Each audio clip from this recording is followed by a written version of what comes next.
Dimas Derajat bicara tentang persiapan Timnas Indonesia jelang putaran ketiga kualifikasi Piala Dunia 2026 zona Asia.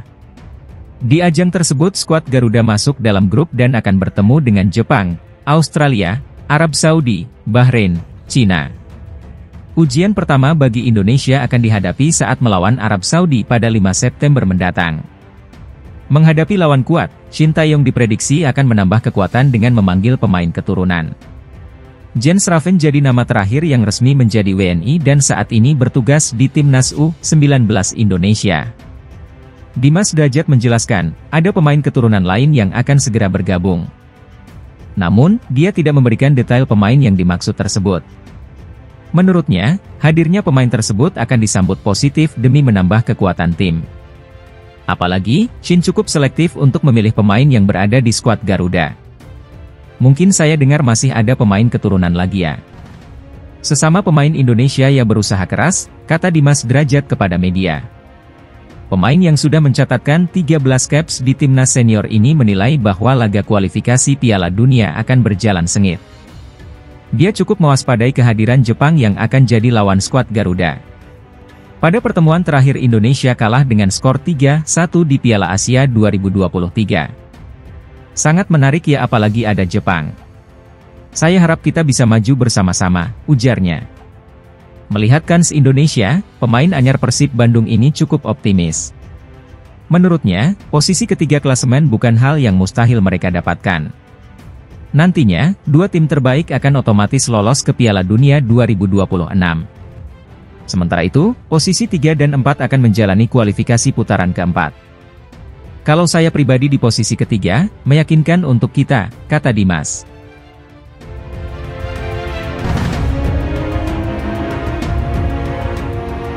Pelatih kepala Shin Tae-yong masih belum kembali ke Indonesia, sementara rival-rival berat timnas Indonesia sudah mulai menggelar pemusatan latihan di Eropa. Salah satu calon lawan Garuda, Bahrain, bahkan menunjukkan keseriusannya dengan menggelar pemusatan latihan di Slovenia. Bahrain, yang tergabung dalam grup neraka bersama Jepang, Arab Saudi, Australia, Tiongkok, serta Indonesia tampaknya sangat serius mempersiapkan diri. Berdasarkan pemberitaan media Bahrain, GDN Online, tim berjuluk Dilmun Warriors ini telah memanggil setidaknya 30 pemain untuk menjalani TC di Slovenia. Skuad asuhan Dragan Talajic dijadwalkan memulai TC pada 20 Juli 2024. Timnas Bahrain dijadwalkan berkumpul pada 18 Juli dan langsung terbang ke Slovenia 2 hari kemudian.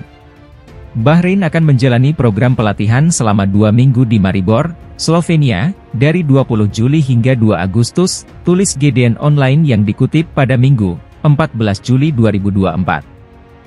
BFA mengungkapkan bahwa tim nasional akan berkumpul terlebih dahulu pada pekan depan. Kemudian berangkat ke Slovenia 2 hari kemudian, sambungnya. Selama berada di Slovenia, Bahrain dijadwalkan untuk menghadapi sejumlah tim-tim terbaik di Eropa. Salah satu lawan yang sudah dikonfirmasi adalah tim asal Kroasia, NK Lokomotiva Zagreb. Di sana mereka akan memainkan 2 pertandingan persahabatan melawan klub-klub papan atas, pada 24 dan 29 Juli mendatang, tulis GDN Online. Salah satu lawan mereka telah dikonfirmasi adalah tim papan atas Kroasia NK Lokomotiva Zagreb. Sementara yang lain belum diumumkan, lanjutnya. Pergerakan cepat yang dilakukan BFA dan pelatih Dragan Talajic bertujuan untuk melihat kesiapan anak asuhnya yang bakal menjajal sejumlah raksasa Asia di putaran ketiga kualifikasi Piala Dunia 2026.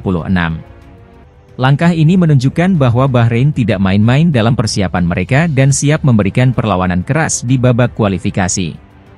Sementara itu, di sisi lain, timnas Indonesia nampaknya belum melakukan pergerakan untuk mempersiapkan laga putaran ketiga tersebut. Hal ini disebabkan karena pelatih kepala Shin Tae-yong masih berada di Korea Selatan setelah menjalani serangkaian pengobatan. Tangan kanan Shin Tae-yong, Nova Arianto, sempat membocorkan bahwa pelatih asal Korea Selatan itu baru akan kembali ke tanah air pada 21 Juli mendatang. Keterlambatan kembalinya Shin Tae-yong tentu menimbulkan kekhawatiran. Pasalnya, skuad Garuda diprediksi akan kesulitan untuk menggelar pemusatan latihan yang bersifat jangka panjang. Hal ini semakin diperparah dengan jadwal Liga 1 2024-2025 yang akan mulai bergulir pada 9 Agustus dengan laga pembuka antara Persib Bandung kontra PSBS Biak. Situasi ini mempersulit Shin Tae-yong untuk memanggil pemain-pemain timnas Indonesia dalam waktu dekat untuk melakukan pemusatan latihan yang bersifat jangka panjang. Kondisi ini jelas memberikan keuntungan bagi lawan-lawan Indonesia di putaran ketiga kualifikasi Piala Dunia 2026. Negara-negara seperti Bahrain yang telah melakukan persiapan matang dan mengagendakan laga uji coba di Eropa tentunya memiliki peluang lebih besar untuk tampil impresif dibandingkan dengan Indonesia yang masih menunggu kepulangan pelatihnya. Timnas Indonesia membutuhkan persiapan matang untuk menghadapi tantangan besar di putaran ketiga kualifikasi Piala Dunia 2026. Keterlambatan dalam persiapan ini bisa berdampak negatif pada performa tim di lapangan.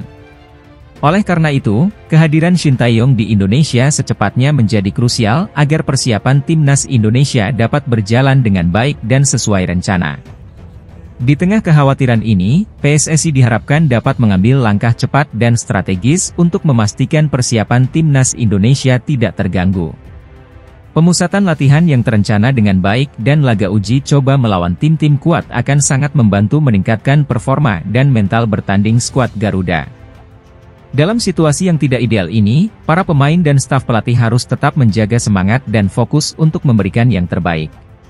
Dukungan dari seluruh elemen sepak bola Indonesia, termasuk supporter, juga sangat dibutuhkan untuk membantu timnas Indonesia mengatasi tantangan ini dan tampil maksimal di kualifikasi Piala Dunia 2026.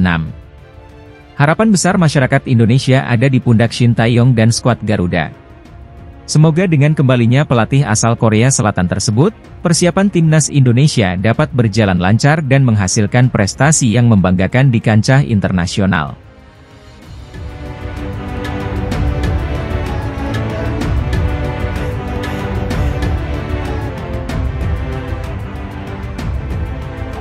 Shin Tae-yong akhirnya memperpanjang kontraknya bersama timnas Indonesia hingga 2027 mendatang.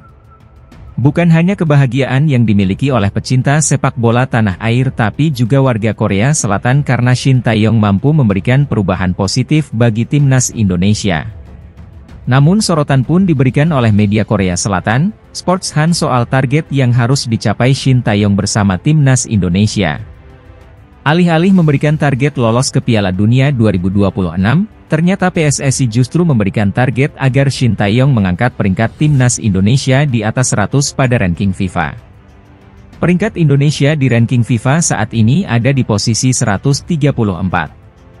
Sebelum coach Shin Tae-yong menjabat, peringkat Indonesia di posisi 173, namun hampir naik 40 peringkat dalam 4 tahun, tulis Sportsan dikutip Sabtu, 13 Juli 2024.